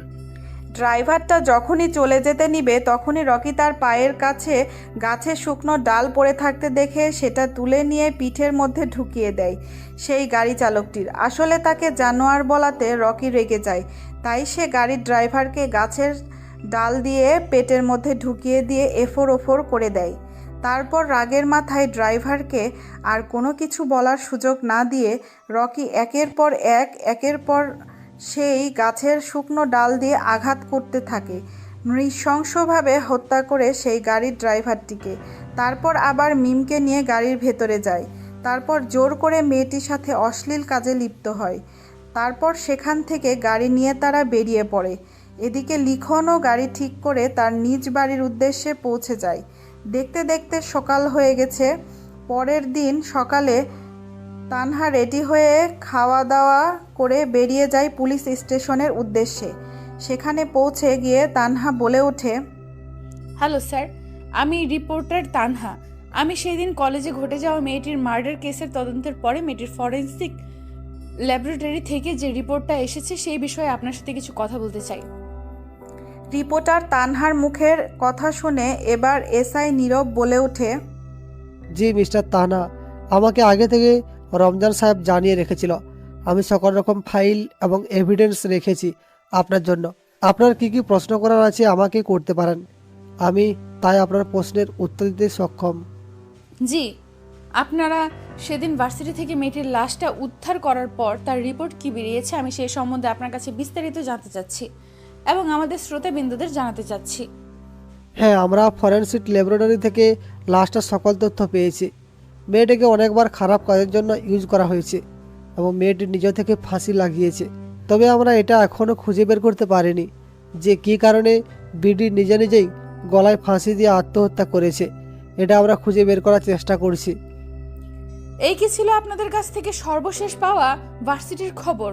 আপনারা দ্রুত খুঁজে বের করার চেষ্টা করুন এর কারণটা কি, কারণ আইনের আয়তনে শাস্তি দিতে হবে অপরাধীকে। তাহলে আজকে আমরা চলি। আমাদের সময় দিয়েছেন এর জন্য আপনাকে অসংখ্য ধন্যবাদ। ইউ আর মোস্ট ওয়েলকাম, এটা আমাদের দায়িত্ব। তারপর তানহা থানা থেকে বেরিয়ে গেটের বাইরে আসতে না আসতে রমজান সাহেব ফোন করে বলে ওঠে, হ্যালো তানহা, তোমার যদি থানায় রিপোর্ট করা শেষ হয়ে থাকে তাহলে দ্রুত তুমি মৌলভীবাজারের কাছে যাও, কারণ ওখানে একটা মার্ডার হয়েছে। কেউ একজন ট্যাক্সি চালক ড্রাইভারকে কুপিয়ে হত্যা করেছে নৃশংসভাবে। কি বলছেন স্যার? আমি এখনই বের হচ্ছি মৌলভীবাজারের কাজের উদ্দেশ্যে। আপনি আমাদের কয়েকজন রিপোর্টার সাহেবকে পাঠিয়ে দিন যাতে তদন্ত করতে অসুবিধা না হয়। আমি কিছু অফিসার পাঠিয়ে দিচ্ছি, দ্রুত তুমি সব কিছুর ব্যবস্থা করো। Okay sir. তানহা এই বলে ফোন কেটে দেয় মৌলভীবাজারে যাওয়ার উদ্দেশ্যে। এদিকে ভিক্টর দিনরাত জেগে তার অফিসের সকল রকম ডকুমেন্টস ফিরিয়ে আনার চেষ্টা করছে। তার অফিস থেকে ফোন করেছে রাকিব, পেয়েছে মেইল আইডিতে লিংক জিপিএস লেখা আছে GHOP হাউসওয়াইফ ফাইল নামে। এটি একটি অফিসের সিকিউরিটি সিস্টেমে লক করে রাখা হয়েছে। সকল ডকুমেন্টস থেকে জানা গেছে তারা দেশে আছে, কিন্তু তাদের সকল সম্পদ দেশের বাইরে রাখা হয়েছে। এই খবরটা পেয়ে রাকিব দ্রুত ফোন করে ভিক্টরকে ফোন রিসিভ করতেই রাকিব বলে ওঠে, হ্যালো ভাই, খবর পেয়েছি বর্তমানে রাখা হয়েছে এবং তারা এখনো দেশের ভেতরে আছে, দেশের বাইরে যায়নি। আমরা খুব সহজেই তাদেরকে ধরতে পারবো। এই কথা শুনে যেন রাগে ফেটে যাচ্ছে ভিক্টর। গোপন সূত্রে বলে ওঠে, যত দ্রুত সম্ভব সে কোথায় আছে খোঁজ নেই। ওকে ভাই, দেখছি। ঠিক আছে। তারপর এদিকে তানহা বেরিয়ে যায় ঘটনাস্থলে। যাওয়ার জন্য কিছুক্ষণের মধ্যে ঘটনাস্থলে পৌঁছে যায় তানহা। সেখানে গিয়ে দেখতে পায় মানুষের বিশাল এক সমাবেশ লেগে গেছে। এত মানুষের ভিড় ঠেলে তানহা সামনে এগিয়ে যায়। সামনের মানুষগুলোকে হটিয়ে সামনের দিকে এগিয়ে ক্যামেরা ওপেন করে লাইভ অন টিভি চ্যানেল চালু করে বলে ওঠে, আমি আছি আপনাদের সাথে তানহা লাইভ টিভি চ্যানেলের পক্ষ থেকে। আপনারা দেখতে পাচ্ছেন ইতিমধ্যে মৌলভীবাজারের কাছে বিরাট মানুষের সমাগম লেগে গেছে, কারণ এখানে একটা ট্যাক্সি ড্রাইভারকে হত্যা করা হয়েছে, তো আবার গাছের শুকনো ডাল দিয়ে। তাই মানুষ দলে দলে এসে যোগদান করছে এই সমাবেশে। পুলিশ এসেছে তদন্ত করতে। লাশকে পাঠিয়ে দেওয়া হয়েছে ফরেন ল্যাবরেটরিতে। মানুষের সমাগম এবং ধীরে ধীরে মানুষ কমতে শুরু করেছে। চলুন আমরা তাহলে ঘুরে আসি ইন্সপেক্টর নীরবের কাছ থেকে। হ্যালো স্যার, আপনাদের কি মনে হয় এই খুনটা কে করতে পারে? রিপোর্টার তানহার কথা শুনে পুলিশ ইন্সপেক্টর এসআই নীরব পেছন ঘুরে তাকায়। এবং তানহার বলা কথার প্রতি উত্তর দিয়ে বলে ওঠে, দেখুন, আমরা এই মুহূর্তে কোনো কিছু বলতে পারছি না, তবে লাস্টার পরীক্ষা নিরীক্ষা করার পরে আমরা জানতে পারবো, তখন আপনাদের আমরা ডেকে সবটা জানানোর চেষ্টা করব। আপনারা এতক্ষণ শুনছিলেন লাইভ টিভি টেলিকাস্ট, আর আমি আপনাদের সাথে ছিলাম তানহা। তো সর্বশেষ খবর পাওয়া এখান থেকেই শেষ। তো পরবর্তী খবর পেতে আমাদের পেজটি এবং ইউটিউব চ্যানেলটি ফলো করে রাখবেন। ধন্যবাদ। তানহা সেখান থেকে চলে যায়। দেখতে দেখতে বিকেল হয়ে যায়। বিকেলে ঘরের মধ্যে বসে তানহা কাজ করছে। তখনই ফোন আসে মাফির। তানহা রিসিভ করতেই বলে ওঠে, কিরে, তোর কি এখন আমার কথা মনে পড়লো যে তুই এখন আমাকে ফোন দিলি? শোন, আমি তোদেরকে কালকে আমার বাসায় আসার জন্য নেমন্তন্ন করলাম। আমি জান্নাতকে ফোন করে বলে দিয়েছি তুই চলে আসবি কালকে। কি ব্যাপার বলতো? এতদিন আমরা নিজ থেকে যেতে চেয়েছি তোর বাসায়, কিন্তু তুই নিয়ে যাসনি, আর আজকে নিজে থেকে আমাদের নেমন্তন্ন করছিস, তাও আবার আমাদের দুজনকে। আর বলিস না, আজকে বাবার ভাইয়া আমার বাসায় নেই, তো তাই তোদের নিয়ে আসছি। আমার মা দেখতে চেয়েছে তোকে, আর এতদিন ভাইয়ার বারণ ছিল, তাই তোদেরকে নিয়ে আসেনি। ভাইয়ার আব্বু আমাদের কোম্পানির কাজে গেছে, আমাদের ম্যানেজারকে কোম্পানিটা নিজের নামে লিখে নিয়েছে, এই জন্যই সে কাজে গিয়েছে। ওকে, ঠিক আছে, আমরা আজকে যাব, তুই আমাদের নিতে আসবি। ওকে। তারপর মাফি জান্নাতকে ফোন করে। জান্নাত রিসিভ করতেই মাফি বলে ওঠে, হ্যালো জান্নাত, তোরা তানহার আজকে আমার বাসা নেমন্তন্ন, সময় মতো চলে আসিস। ওকে, ঠিক আছে রে, তুই যদি এতদিন পর দাওয়াত দিয়েছিস অবশ্যই আমি যাব, তবে আমাদের তোকে নিয়ে আসতে হবে, না হলে কিন্তু আমি যাব না। ওকে। তারপর মাফি ফোন কেটে দেয়। এদিকে ভিক্টর ও তার বাবা কোম্পানির অন্য ম্যানেজারদের সাথে এবং আরও অন্যান্য কোম্পানিদের সাথে মিটিং করছে, কিভাবে তাদের কোম্পানিটাকে ফিরিয়ে আনা যায়। একের পর এক কোম্পানির সাথে মিটিং করতেছে, ডকুমেন্ট ফাইল দেখাচ্ছে, সাইবার হ্যাক করে সব কিছু সেভার তদন্ত করে এনেছে। ভিক্টরের লোকেরা চারদিক দিয়ে খোঁজখবর নেওয়া শুরু করেছে। এদিকে পুলিশ বাহিনী ও খোঁজ খবর লাগিয়ে দিয়েছে। অন্যদিকে দেখতে দেখতে সকাল হয়ে যায়। এদিকে রনি ও লিখন অবৈধ কিছু খাবার দেশের ভেতরে নিয়ে আসে। খবর পেয়ে ভিক্টরের লোকেরা বাধা দিতে গেছে। তারপর মাফির সাথে পরিচয় করে দেয়। জান্নাত ও তানহার সাথে পরিচয় হয়ে তারা খোশ গল্প করতে বসে যায়। আনন্দের মধ্যে দিয়ে দিনটি তাদের কেটে যায়। তারপর কিছু সময় পর তারা মাফির বাসা থেকে চলে যায়। মাফিও চলে আসে নিজের বাড়িতে। জান্নাত চলে যায় নিজের বাড়িতে, আর তানহা এখনও বাজারে কেনাকাটা করছে। কম্পিউটারের সার্ভারে বসে সেলিম রেজা ওরফে ভিক্টর কিছু একটা কারসাজি করছে। তখনই ফোন করে রাকিব আর বলে ওঠে, হ্যালো ভাই, বর্তমান রকি মৌলভীবাজের 4 নম্বর গলির 3 নম্বর গোডাউনে আসে, এবং কালকে যে মার্ডারটা হয়েছিল ওই মার্ডারটার পেছনেই রকির হাত আসে। আমরা একটা সিসিটিভি ফুটেজ দেখেছি এবং আপনার সাইবারের 420 ওয়ার্ল্ড ক্যাব টু সাইবার হাউসের গ্রুপ নিয়ে দেখেছি। এখন আরেকটা চমক খবর দেওয়া হবে, সেটা আপনাকে মিন্টু কিছুক্ষণের মধ্যে জানাচ্ছি। ওকে, ঠিক আছে, আমি দেখছি চেক করে। এই বলে ফোন কেটে দেয় রাকিব। অফিসের সাইবারে বসে কাজ করতে থাকে ভিক্টর। এদিকে কিছুক্ষণের মধ্যে ফোন করে মিন্টু ভিক্টরকে। রিসিভ করে বলে ওঠে, কি বলবি দ্রুত বল, কারণ আমাকে সেই জায়গায় আবার পৌঁছাতে হবে। ভিক্টরের মুখে এরকম রাগান্বিত কণ্ঠের গলার স্বর শুনতে পেয়ে মিন্টু ধীরগতিতে মৃদু কণ্ঠে বলে ওঠে, ভাই, আপনাকে রাকিব এতক্ষণ সাইবারের কথা বলেছে, আর আমি বলবো একটা চমৎকার খবর, আপনি শুনলে নিজেও অবাক হবেন। আপনাদের কোম্পানির যে ম্যানেজার আছে তার ছেলে হচ্ছে Rocky. What are you crazy man, এটা কি করে সম্ভব? জি ভাই, এটাই বাস্তব। ও আপনাকে মিথ্যা বলেছিল আপনাদের কোম্পানিটা হাতিয়ে নেওয়ার জন্য, আর সে এখন দেশের বাইরে আছে। তবে তার ছেলে রকি দেশের ভিতরে আছে এবং ষড়যন্ত্র করছে আপনাদের বিরুদ্ধে, আর তারা এখন মৌলভীবাজারে আছে। আপনি চাইলে তাদেরকে ধরে উপযুক্ত শাস্তি দিতে পারেন। দ্রুত গাড়ি বের করো, আমার ছেলেপেলেদের নিয়ে যা, আমিও আসছি।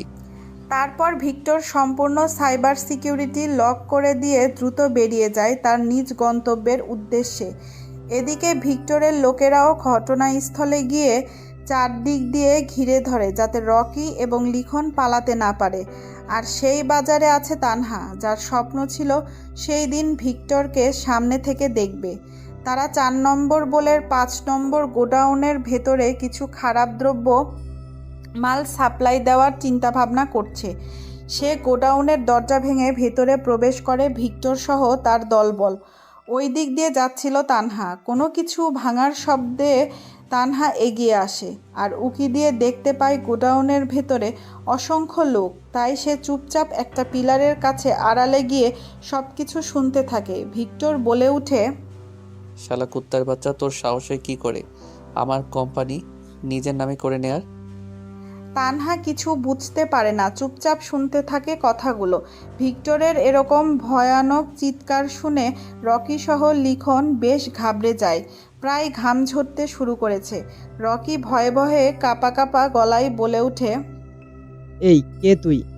তুই কি মনে করেছিস 10টা গুন্ডা 20টা গুন্ডা নিয়ে আসলেই আমি ভয় পেয়ে যাব? এই কথা শুনে ভিক্টরের মাথা যায় বিগড়ে। ভিক্টর কোনো কথা ছাড়াই পরপর বেশ কয়েকটা থাপ্পড় মারে। এতগুলো থাপ্পড় খেয়ে দাঁতের দাঁত কপাটি লড়ে যায়। রকির কয়েকটা দাঁত ভেঙে মুখ দিয়ে বেরিয়ে এসে ফ্লোরে পড়ে। এরকম থাপ্পড়ের শব্দ শুনতে পেয়ে ভয়ে চমকে ওঠে তানহা। রকির এরকম করুণ অবস্থা দেখে লিখন এবার ভয়ে ভয়ে বলে ওঠে, ভাই আমাদের ছেড়ে দিন, আমাদের ভুল হয়ে গেছে। রকি আপনাকে চেনে না যে আপনি একজন ভিক্টর, ভয়ানক মানুষ। আমরা ভুল করেছি, অন্যায় করেছি, পাপ করেছি। আমাদের এবারের মতো ছেড়ে দিন। ভিক্টর নামটা শুনে চমকে ওঠে তানহা। তানহা ভিক্টরকে দেখার জন্য মাথা বারবার উঁচু নিচু করতে থাকে। হালকা দেখতে পায়।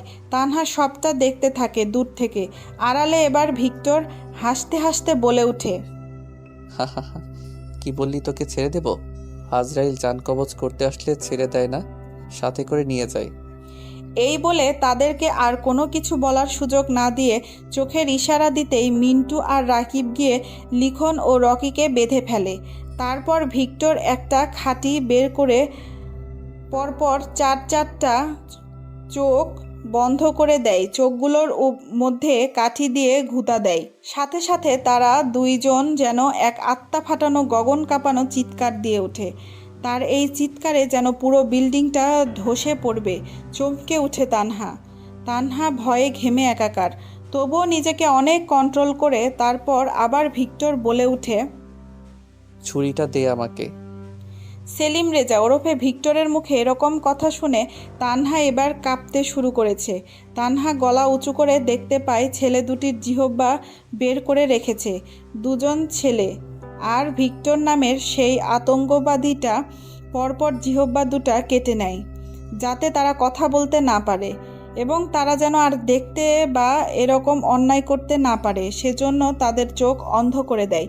এরকম দৃশ্য দেখে তানহার হাত থেকে পাশে রাখা একটা লাঠি পড়ে যায়। কোনো কিছু পড়ার শব্দ শুনতে পেয়ে সবাই সেদিকে তাকায়। ভিক্টর মেয়েটিকে দেখে ফেলে আর মেয়েটি ভিক্টরকে দেখে ফেলে। মেয়েটি হলো তানহা। তানহা ভয়ে নিজের জীবন বাঁচানোর জন্য সেখান থেকে দৌড়াতে লাগে তার অজানা গন্তব্যের উদ্দেশ্যে। এদিকে ভিক্টর হাতের ইশারা দিতেই ভিক্টরের ছেলেপেলেগুলো মেয়েটির পিছনে অর্থাৎ তানহার পিছনে দৌড়াতে শুরু করে। তানহা দৌড়াতে দৌড়াতে দৌড়াতে দৌড়াতে এক পর্যায়ে পৌঁছে যায় মাফির বাসার সামনে। তারপর দারোয়ানের কাছ থেকে অনুমতি নিয়ে বাড়ির ভেতরে প্রবেশ করে। বাড়ির সামনে গিয়ে হাঁপাতে থাকে আর কলিং বেল বাজাতে থাকে। ভেতর থেকে মাফি এসে দরজা খুলে দেয়। মাফি তানহার এরকম অবস্থা দেখে মাফি বলে ওঠে, কিরে না, তোর কি হয়েছে? তুই এভাবে হাঁপাচ্ছিস কেন? তুই তো বাসায় গিয়েছিলিস, তাই না? প্লিজ আমাকে নিয়ে চলো ভেতরে, না হলে ওরা আমাকে মেরে ফেলবে। আমি ভিক্টরকে দেখে ফেলেছি খুন করতে, ওরা আমাকে ধাওয়া করছে। এটা শুনে মাফি তানহাকে বাড়ির ভেতরে নিয়ে গিয়ে সোফায় বসায়। তানহার এরকম অবস্থা দেখে মাফির মা এসে জল খাওয়ায় এবং অনেক সান্ত্বনা দিয়ে বোঝায়। মাফি একটু সাইডে গিয়ে ফোন করে ফোনের ওপাশ থেকে বলে ওঠে, কি হয়েছে দ্রুত বল, আমি একটা কাজে আছি। ভাইয়া শোন, যে মেয়েটাকে তোর লোকেরা ফলো করছে ওটা আমার বান্ধবী তানহা, যার সাথে আমি তোকে বিয়ে দিতে চেয়েছিলাম। তুই তোর লোকদের মানা করে দে যেন আর এদিকে না আসে। তানহা খুব ভয় পেয়েছে। ওকে ঠিক আছে, ওকে আমার লোকেরা ফলো করবে না। আর তোর বাড়ি আসার দরকার নেই আপাতত। শোন, ওর কাছে দেখ কোনো ভিডিও আছে কিনা আমার খুনের প্রমাণ হিসেবে। ওকে, দাঁড়া আমি দেখছি, যদি পাই তো আমি ডিলিট করে দিব। আর তোর বাড়ি আসার প্রয়োজন নেই, আপাতত ঠিক আছে। ওকে। তানহাকে অনেক বোঝানোর পরে তানহা একটু শান্ত হয়, তবুও ভয়ে কাঁপতে থাকে। এদিকে সেলিম রেজা ওরফে ভিক্টর তার লোকদের খোঁজখবর লাগিয়ে দেয় বর্তমানে তাদের কোম্পানির ম্যানেজার কোথায় আছে। এদিকে রকি ও লিখনকে নিয়ে চলে যায় মিন্টু ও রাকিব। এদিকে মাফি তানহার কাছে গিয়ে বলে ওঠে, আচ্ছা, তুই কি ওই ভিক্টরের কোনো খুনের ভিডিও করেছিস? যদি থাকে তো আমাকে দিয়ে দে, আমি দেখি। না না, আমি কোনো ভিডিও করিনি। আমি তো দেখেই অবাক তার খুন করার স্টাইল। আর ভিডিও করব কিভাবে? নিজের জীবন নিয়ে পালিয়ে এসেছি, না হলে আমাকেও সে মেরে ফেলতো। আরে পাগল, ও তোকে মারতো না। এই তুই বিশ্বাস করিস? ভিক্টরকে ভালোবাসিস, তার খুন করার স্টাইল গুলোকে পছন্দ করিস। তুই তো ভিক্টরকে খুন করতে দেখছি, আর এবার আমি তোকে সামনাসামনি দেখাবো। শুধু একটু অপেক্ষা কর। মানেটা কি? তুই দেখাবি মানেটা কি? একটু অপেক্ষা কর বোন, নিজে থেকে দেখতে পারবি। দেখতে দেখতে রাত হয়ে যায়। এদিকে ম্যানেজার খবর পেয়ে গেছে তার ছেলেকে ভিক্টর মেরেছে। তাই ম্যানেজার নিজের রাগটা ও ক্ষোভ মেটানোর জন্য দেশের বাইরে থেকে মাফিয়াদের ভাড়া করে নিয়ে আসে ভিক্টর ও ভিক্টরের পরিবারকে একেবারে শেষ করে দেবে বলে। সেলিম রেজা ওরফে ভিক্টর এবং তার বাবা বাসায় আসে। তানহা এখনও তাদের বাড়িতে আছে। ডাইনিং টেবিলে মাফি, তানহা ও মাফির মা খেতে বসেছে। তখনই বাড়ির ভেতরে প্রবেশ করে দুজন পুরুষ। এদিকে তানহা মাথা নিচু করে খাচ্ছে। চেয়ারে বসে পড়ে ভিক্টর ও তার বাবা, দুজনে খাবার খাচ্ছে। হঠাৎ করে তানহার সামনে তাকিয়ে একেবারে চমকে ওঠে। দ্রুত চেয়ার থেকে উঠে মাফির পিছনে গিয়ে বলে ওঠে ভয়ে ভয়ে, এই তো, এই ভিক্টর, এই হচ্ছে ভিক্টর, এই খুন করেছে ওখানে। আমাকে মেরে ফেলবে, আমাকে বাঁচা তোরা। হঠাৎ তানহার এরকম অবস্থায় চমকে উঠে সবাই। মাফি তানহাকে জড়িয়ে ধরে আর বলে ওঠে, আরে পাগল, হচ্ছে আমার ভাই, তোকে কিছুই করবে না। আর তুই যে ভিক্টরকে দেখতে চেয়েছিলি, এই হচ্ছে আমার ভাই ভিক্টর। আমি এর সাথে তোর বিয়ে দিতে চেয়েছিলাম, তোর কিছুই হবে না। তুই চুপচাপ এখানে বসে খেয়ে নে। তুই তো ওকে দেখতে চেয়েছিলিস, তো তোকে সামনে থেকেই দেখালাম। এখন ভয় পাচ্ছিস? মানে কি? মানে পরে, আগে খা। তারপর তানহা ভয়ে লক্ষ্মী মেয়ের মতো খেয়ে নেয়। খাওয়া দাওয়া শেষ হয়ে গেলে মাফি আবার বলে ওঠে, ভাইয়া, এই হচ্ছে তান্না, তোকে প্রতি সময় দেখতে চেয়েছিল। তোর খুন করার স্টাইল, তোর হাঁটা চলার স্টাইল, তোর কথা বলার স্টাইল, সব কিছুই নাকি তার ভালো লাগে। সেই তোকে ভালোবেসে ফেলেছে। তাই আমি চেয়েছি তান্নাকে আমি আমার ভাবি বানাবো। ভিক্টর মাথা উঠিয়ে একবার তানহার দিকে তাকায়। অনেক ভেবে চিনতে এবার একটু মৃদু হেসে বলে ওঠে, খুন করার সময় তোর বান্ধবী আমাকে দেখেনি? দেখেছি তো। তোর বান্ধবীকে আমারও ভালো লেগে গেছে, বিয়ে করতে আমার কোনো আপত্তি নেই। কিরে তান্না, আমার ভাইকে বিয়ে করতে তোর কি কোনো সমস্যা আছে? দেখ, আমার ভাই কিন্তু খুবই ভালো। সে খারাপের সাথে খারাপ, ভালোর সাথে ভালো। আর তুই তো তাকে ভালোবাসিস, তাই না? আমি ওনাকে বিয়ে করতে পারি, তবে একটা শর্তে। উনি কিন্তু আমার উপরে কোনো রকম জোর খাটাতে পারবে না। আমি ওনাকে ভীষণ ভয় পাই। এই কথা শুনে সবাই সেখানেই হেসে দেয়। তারপর ভিক্টর তানহাকে নিজের বাড়িতে পৌঁছে দেয়। গাড়িতে আসার সময় কেউ কোনো কথা বলেনি। এদিকে ম্যানেজার বারবার কোম্পানি দখল করার চেষ্টা করেছে, কিন্তু পারছে না। ভিক্টর বারবার বাধা দিচ্ছে। কিছুদিনের মধ্যেই দুই পরিবারের মতামত নিয়ে তানহা ও ভিক্টরের বিয়ে দেওয়ার সিদ্ধান্ত নেয়। আজকে তাদের বিয়ের পর্ব। বধূ বেশে তানহাদের বাড়িতে নীল রঙের বেনারসিতে সেজে আছে তানহা। তানহাকে আজকে অসম্ভব সুন্দর লাগছে। এটা দেখে জান্নাত আর মাফি বলে ওঠে, কিরে বান্ধবী ললিতা, অবশেষে আমার ভাইটাকেই নিজের করে নিলি? জি নন্দিনী, ভালোবাসি বলে তো আপন করে নিচ্ছি। ওরে বাবারে, তাহলে আমাদের হবুতুল্লা ভাইকে আজকে আদর করতে ভুলিস না আবার ভয়। তোরা চুপ করবে এবার একটু? আমার ভাইকে দেখে আবার বাসরাতে আদর খাওয়া ছেড়ে খাটে নিয়েছে আবার লুকিয়ে পড়িস না। শাকচুন্নির দল, তোদেরকে তো দাঁড়া, আজ বলছি, তোদের একদিন কি আমার একদিন, দেখাচ্ছি তোদের মজা। এভাবে দেখতে দেখতে তাদের বিয়ের পর্ব শেষ করে তানহাদের বাসা থেকে মাফিদের বাসার উদ্দেশ্যে রওনা দেয়। মাফিদের বাড়িতে পৌঁছে গিয়ে তানহা ও ভিক্টরকে মাফির মা বরণ করে তাদের ঘরে তুলে। ঘরের মধ্যে ভিক্টরের রুমে খাটের উপরে বধূ বেশে আছে তানহা। রুমের মধ্যে প্রবেশ করতে যাবে ভিক্টর, তখনই মিন্টু ফোন করে বলে ওঠে, হ্যালো ভাই, আপনি গোডাউনে দ্রুত চলে আসুন। আমরা ওই ম্যানেজার এবং তার দলের কয়েকটি ছেলেকে তুলে এনেছি আমাদের গোডাউনে। ওকে, তোরা থাক, আমি এখনই আসছি। কিছুক্ষণের মধ্যেই পৌঁছে যায় গোডাউনে ভিক্টর। এদিকে তানহা অপেক্ষা করছে ভিক্টরের জন্য। অন্যদিকে ভিক্টর বলে ওঠে, কোনো কথা নয়, আমার কোম্পানির কাগজ ফিরিয়ে দে আর নিজের জীবন নিয়ে চলে যা এখান থেকে।